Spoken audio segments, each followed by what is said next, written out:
What's up, guys? Welcome to 7th Gear, the channel. This is Lorenzo speaking. If you can't tell by now, I'm sitting in the 2021 C8 that we just took delivery of. If you haven't seen my last video of the delivery, definitely check that out after this video. Basically, what I'm going to talk about today, I'm going to talk about the things that I don't like about this car. I'm not going to lie to you.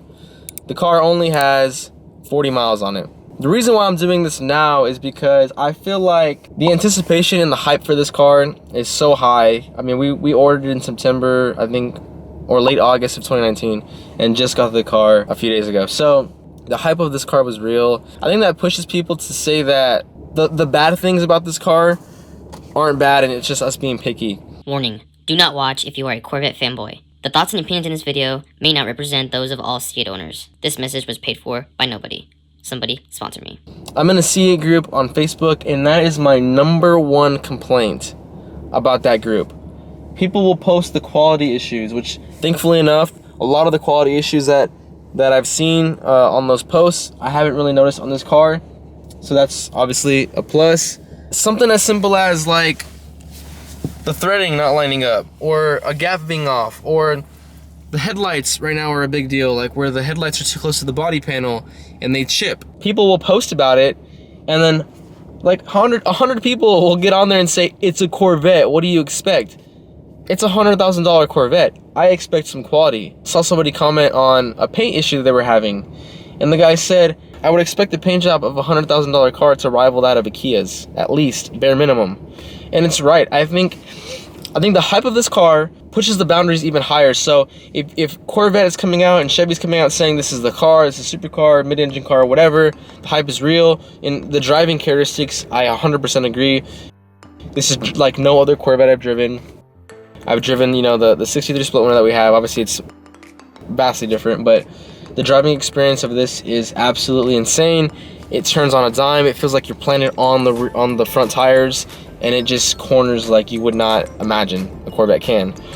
But like I said, they've hyped it up so much, they've set the bar so high now that you have to nitpick the quality because you're spending so much coin that you have to. It would be stupid not to. And the people that don't, the people that ignore the quality issues, are the people that are fanboys and the people that are loyalists. Those are the guys that, when they turn Corvette into an SUV, are gonna be like, oh my god, it's incredible. Kind of the way I am with the Mach-E. I think that it's got a lot of potential. So what I'm gonna get into today, I'm gonna list a couple of the things that I've noticed in the short amount of time that I've driven it that I don't like right off the bat. Like I said, the reason why I'm doing this now is because I know that these are things that you will grow to be okay with and learn to accept. And so I don't wanna get down the road, I don't want to be here a month later saying, a month later, these are the things that I don't like about the car. No, these are the things that I don't like about it right now that first get me, you know, irritated. That at first I disagree with. So I'm 5'7", and I have my seat adjusted, you know, with some decent space. I'm not all the way back. Watch, I'll show you where I am. This is all the way back. That's all the way back. If you're tall, great for you. You're gonna be able to drive this car and fit very nicely. I can barely touch the brake pedal. If I do that straight, I'm getting all the pressure down. But look, I can't even touch the top, and I can barely touch the bottom. So the thing that I've noticed in just the short amount of time driving it, when you close the door from back here, it's the perfect amount of leverage. Hey, move. No issues. So this is all the way back, and this is where I would comfortably drive the car. Right there. In driving schools, they will always teach you when you have your back flat on the seat, you want to put your hand on the steering wheel and your wrist to be on top of the steering wheel. So that's when you know, full lock, you're gonna be okay. So that's exactly where I'm at. Feet feel comfortable, everything is great, visibility is good. But unfortunately, now I have this weird. It just did it right there. I really have to pull the door towards me because of the leverage and because of the angle. It's just annoying, like it hurts my wrist to do that. I'm being super nitpicky. It's an incredible car. I hate even saying that I hate these things, But it's just the things that I notice and things that some of you might notice right off the bat. A lot of this too could be that the weather stripping is new, so it's a lot harder and a lot stiffer to compress. With the Texas heat, opening and closing over time, it's probably going to soften that up and it won't be that big of an issue. But like I said, it happened to us 4 times, 2 on my side, 2 on the passenger side yesterday, and that was what they said too. They're like, this handle's in a weird spot, and I hadn't even talked to them about it. I already had made up that opinion on my own. This is obviously the reflection. It's gonna vary based on what interior you get. Obviously we got the Morello red, and so you're gonna see the reflection in the sun. The BMW has red seats currently, it's a bright red, but the dash is all black. And I think this is one of those things that you would say, I will accept this because I want the exotic look of the red interior, which I still think this is one of the best interiors you can get on the C8. What I do like about this though, heads-up display square is so big that it kind of punches a hole through that, and you're able to still see down the road without having to worry about seeing through the red. And it's only gonna be an issue during the day, and it's not gonna be, that's something that I expected when I ordered the red and it wasn't surprised by. I don't have small hands, but I don't have the biggest hands. I mean, I can catch a football one-handed, and I'm very proud of that. But when I'm driving, look how far I have to stretch for the turn signal. See that? It's not a huge deal. Instinctively, when you drive a vehicle, you go for it, and it's right there. I think they wanted to give you space to rotate through the stock. I don't know who has hands that fat, but hey, they designed this car for you apparently. So I think they wanted you to be able to rotate full lock without having to worry about hitting the wipers. I think that's why they did that. I would just hit the turn signal because you see it there in the corner of your eye, and it wouldn't go. Can't do it without letting go and doing that. I will say that the cup holders are amazing. I had a larger Dasani water, not the regular water, but it was like double the size, and it was up to here, and it fit without an issue as far as the fitting goes. The only issue I had was that it covered the AC controls, so I had to go around the water bottle because the water bottle came up to about right here.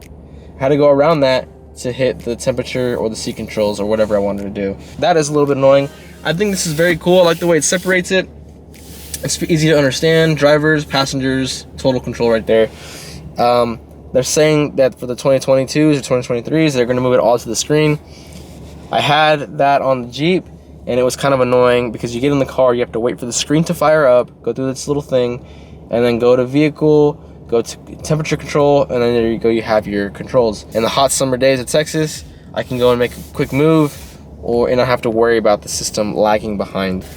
I'm not sure how I feel about this. I will say this, it is way better than the 2020 GT500 dial rotary gear selector. This feels a lot sportier. Reverse, drive, neutral, park, manual. So the only thing that you really push are park and neutral.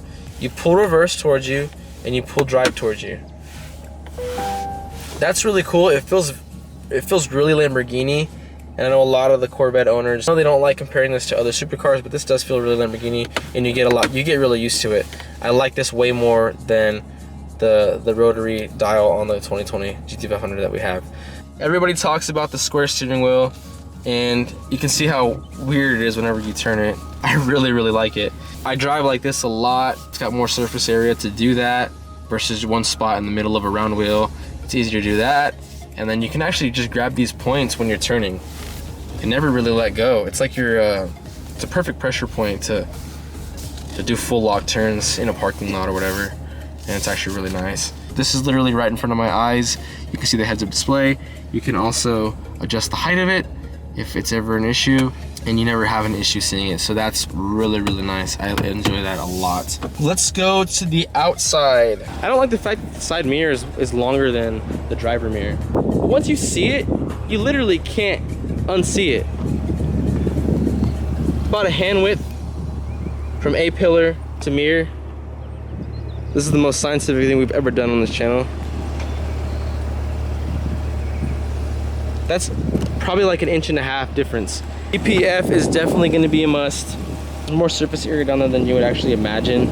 So that's definitely going to be required there because it kicks up and it just grabs everything that the tires are throwing at it. You do have that little mud flap that sticks down a little bit, but it doesn't really do enough. It all splashes up in there anyways. The worst thing about the C8, and everybody that owns one knows it already, and it's been a discussion for a long time. I washed the car and water was absolutely pouring into the engine bay. Like, I knew it was bad. I didn't know it was gonna be this bad, how much it pours through those vents. It does its job. You can see the venting happening whenever you park the vehicle. It just, the heat fumes pour out of there like nobody's business, like exactly the way they intended it. But the amount of water that gets in here, and I think they have like little drain holes down here, because when you open it, it all starts to drip this way off the top here. We had to wipe down every space of this engine bay, every single piece, and it still has water spots. You pay so much for the carbon fiber package, and all it does is get water spots on it, and the LED lights just basically show you the water spots at night. We had to wipe every single piece of this down because of how much water got in here. People talk about that this was engineered for venting, and I get it. The Audi R8 doesn't have this issue. I'm wearing jeans right now. No belt, but I'm gonna be really careful with the body. In order for me to wipe down this window, because the window got so foggy, I had to, look, I'm full reach touching the car, and I couldn't even get to the center of it. I couldn't even clean all of this. I couldn't wipe all this down without being all over this car. Super annoying. You like need a ladder wrapped in bubble wrap to not scratch the paint if you fall.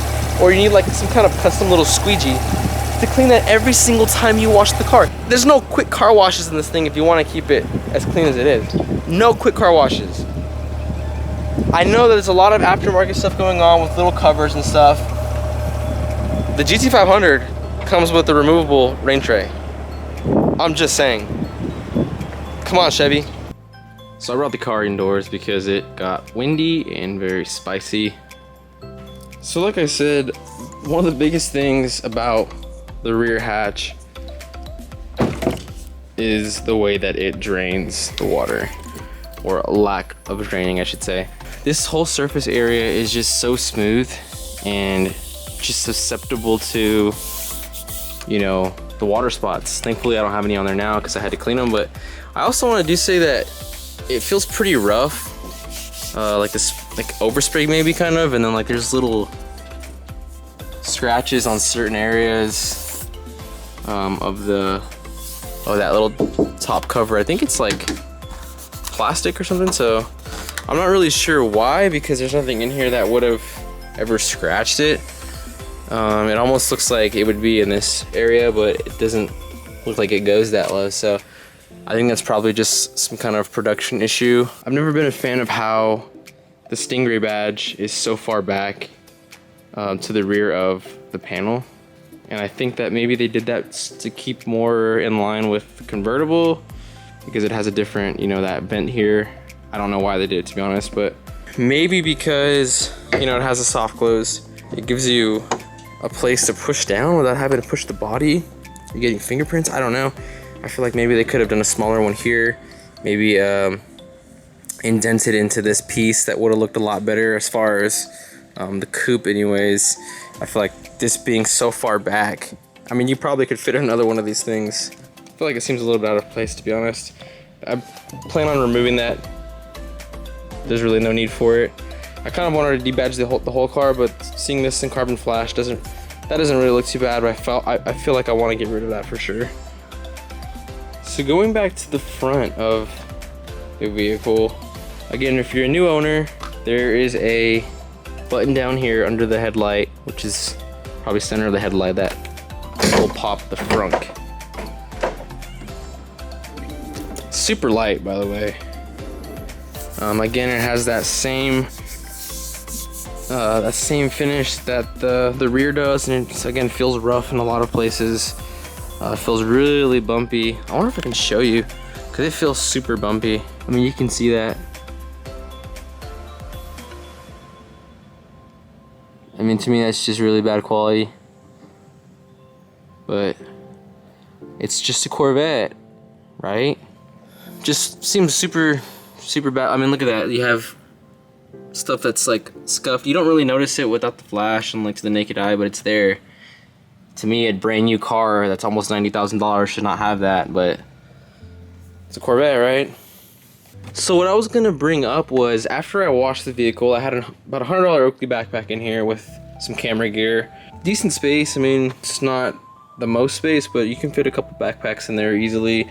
Overnight bag, don't have a problem. But when I washed the car, again, the car's really dirty now. It's only been washed twice. Once at the dealership, and then once when I got it, just to knock the dust off because it rained on delivery day. So just to shoot the video without it looking terrible, I washed it through a touchless car wash.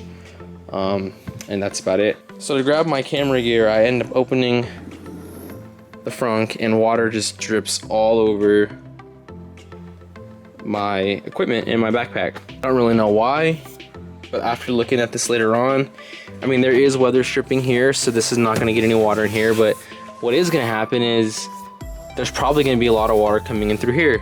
There's some weather stripping towards the rear to seal it up, I guess, but in reality, this whole entire side piece, the front, water was all in here. It was on this piece, and as soon as I lifted up the frunk, it just dripped everywhere. It's not a huge issue for me because luckily all my camera gear was in the backpack. It was only a $100 backpack, but some of you guys might have some really expensive leather luggage that you might not want water dripping on. So I'm not really sure why that it necessarily didn't do like a little bit of weather stripping throughout the whole entire frunk, and probably would have eliminated a lot of that inconvenience. Staying on the topic of the frunk, again, super light. You really have to smash down on this thing to get it to seal properly. Again, if you're a new C8 owner, if your dealer has removed these stickers and you don't know how to get the frunk open, because it happened to me a couple times until I read the stickers. If you want to get the rear to pop open, you press it twice and it pops open. If you want to get the front to pop open, based on the symbols, push twice, and to me it was not opening, and I was trying to figure out why. The front sticker says press and hold a couple times. It's like a dual release. Pretty military, like bank safe vault military-esque, you know, the way it sounds. So yeah, to be able to get this thing to close, you really have to, I mean, really press it. And on a black vehicle, you know, it's not too bad right now, but the fingerprints are absurd. And to me, it really makes more sense for them to have done soft close on the front. All you would have had to do was do that and it would have closed, versus smashing down on this thing, which again, might not look like it's that much effort in the video, but if you have a C8, you're gonna know how hard you have to push down on that thing. I know it would add a ton of weight to do the soft close. I know that's not what their goal was, but again, maybe it could have been an option on the 3LTs, because like I said, you would have just had to do this and it would have closed, versus having to really smash down. Like you push down so hard on the front that you feel it flex in certain areas because of how hard you're pushing down. You know, you're really feeling it bow a little bit here. And again, I don't know if I've said it before, but this looks really Aventador Lamborghini, you know, inspired, which a lot of people have said it, and I will agree that there's a lot of takeaways from many other supercars in this design. You know, you have a lot of obviously 458, 488 Ferrari. You have a lot of the Lamborghini look in the front. You have some McLaren. You have a little bit of everything. Is it a bad thing? Not necessarily, because it looks really good. Is it original? Not really. I feel like the front looks incredible. You still have a little bit of Corvette, you know, inspiration. I think that's great. Like I said, I love the lights, especially the way they have the LED functions. So check this out. I'm gonna unlock it. A couple flashes, and then boom. Super subtle fade in of the lights. You have a nice little Corvette logo there. You're gonna see the sequentials move, and then you're gonna see this fade in.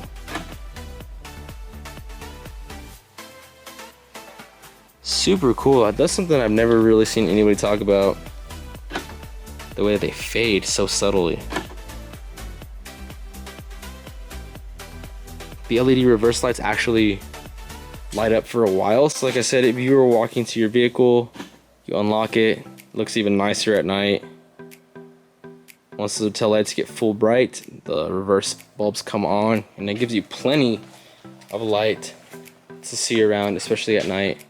And then obviously we have the engine appearance package with the carbon and the LED lights. It's the first time I've actually seen that at night, and it looks sick. So yeah, like I said, those are really cool features that I never really see anybody talk about, but I absolutely love them. So something I forgot to mention when I was talking about the reflections is that these polished aluminum pieces, you know, plastic or whatever they are, but they look like aluminum. If the sun's in the perfect spot, these will really blind you. I've seen a couple people talk about that, and so I just wanted to add that to the reflection thing I was talking about as well. It would have been really nice to get these in carbon if you got the in carbon interior package for as expensive as it is. You're getting the door cups, the centerpiece, and then really just this piece around the gauges. The seats already come with the carbon fiber centers. Another thing that I don't actually like is if you were to just sit here, this happened the other day when I told someone to start it up, they didn't know where the ignition button was. And the ignition button is actually back here. So from the point of view of the driver, you don't really know where it's at. That could be a good thing, especially if somebody tries to steal your vehicle. They're gonna be like, where's the startup?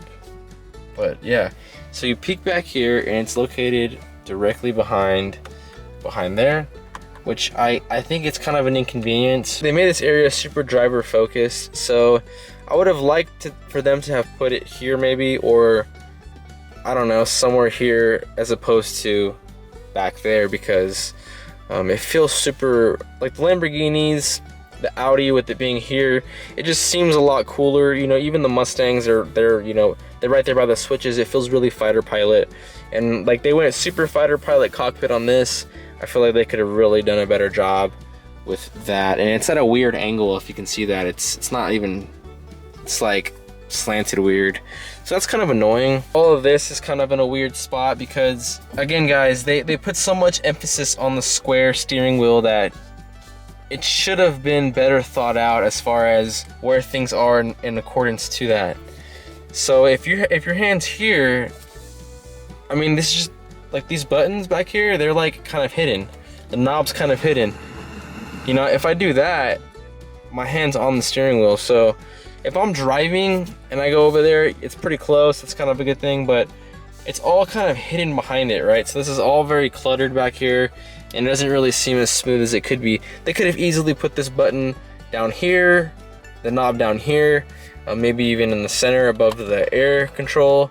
You know, I don't know, maybe that's just not the best spot. Another thing that I noticed is if you were to pull this down, and let's say you want to see if there's anything in your teeth or see what you look like on that hot day that you're about to pick up in this sexy C8.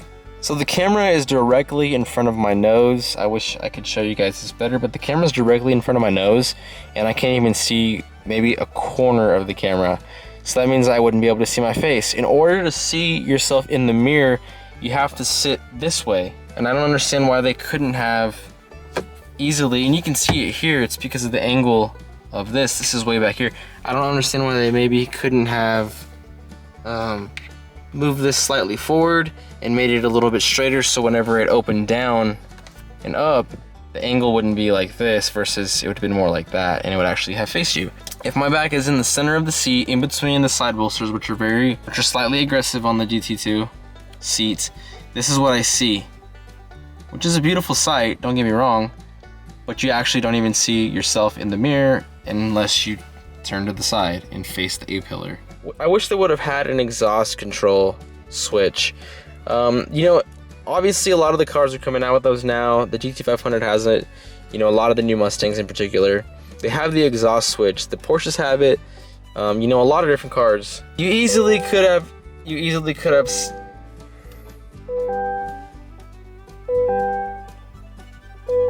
okay.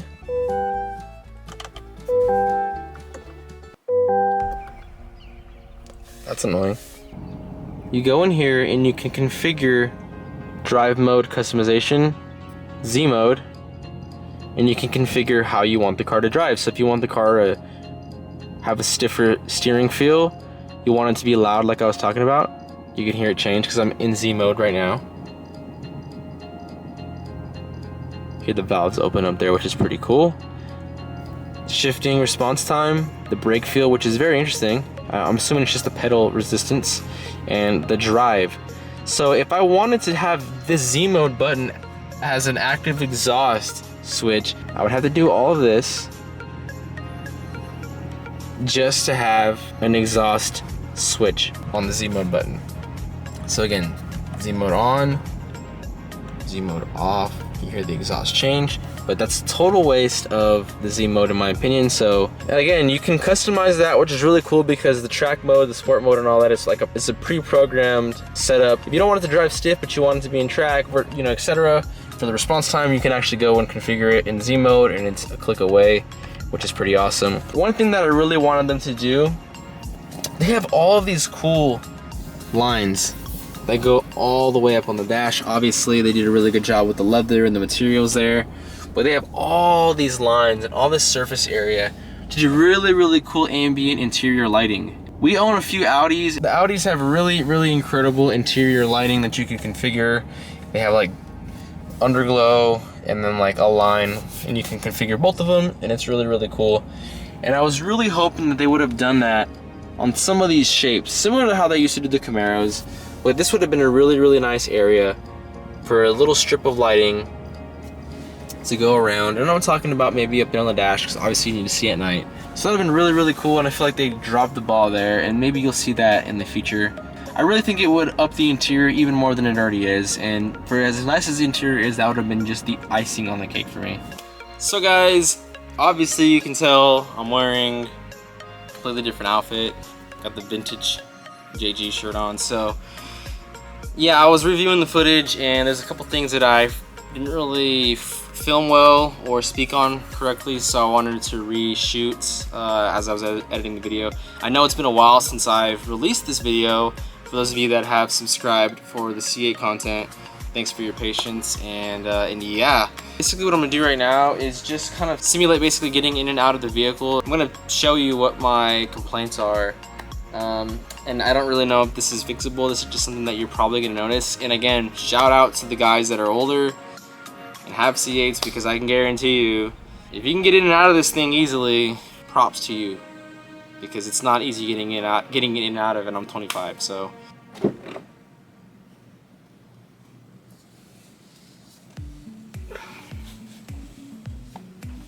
I don't know if you could really tell what I had to do. I did do a leg pull to get my leg to clear the door, to clear the door sill without really hitting anything. In order for you to have a better angle to exit the vehicle, I want to show you how hard it is with opening halfway.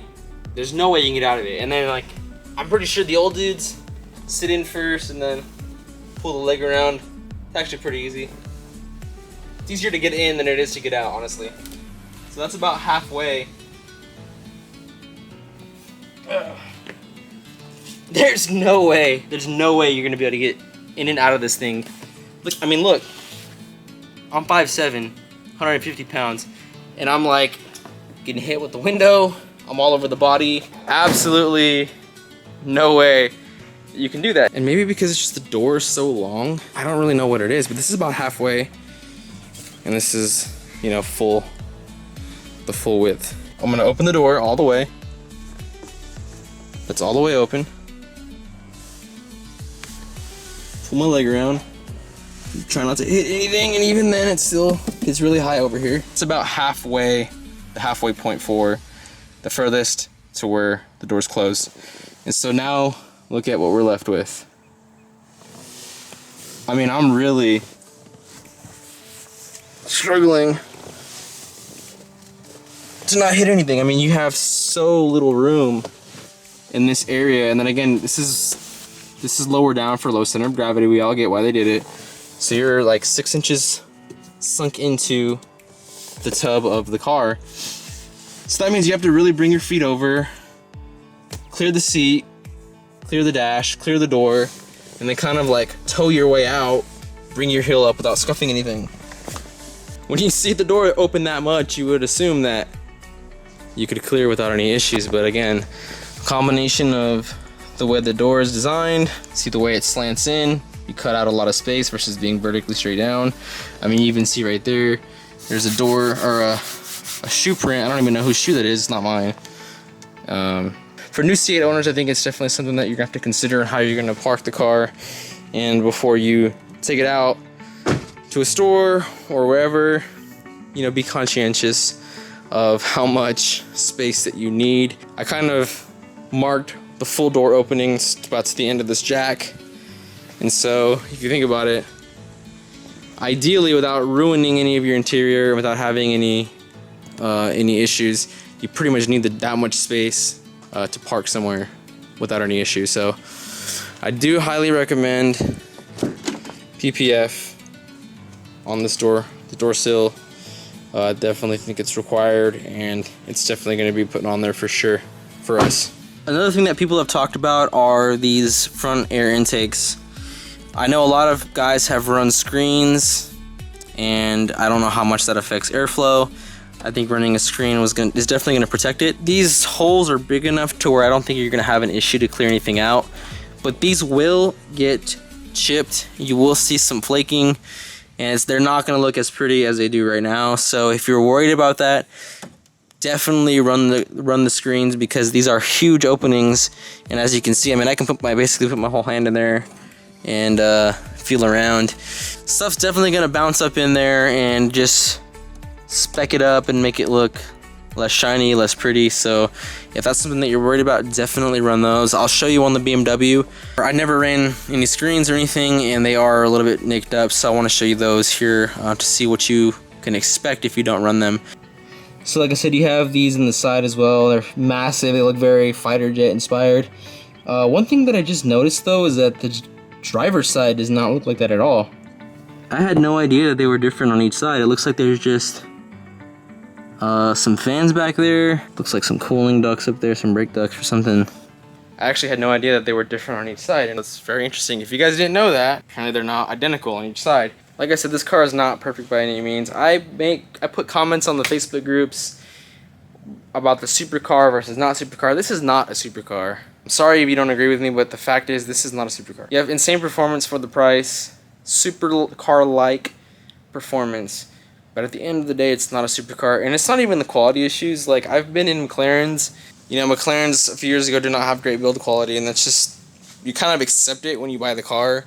But for somebody like GM who specializes in mass producing cars, you would assume that the quality issues would be resolved, and they're getting better slowly. But you know, you are going to run into different things, and you know, every car is going to be different.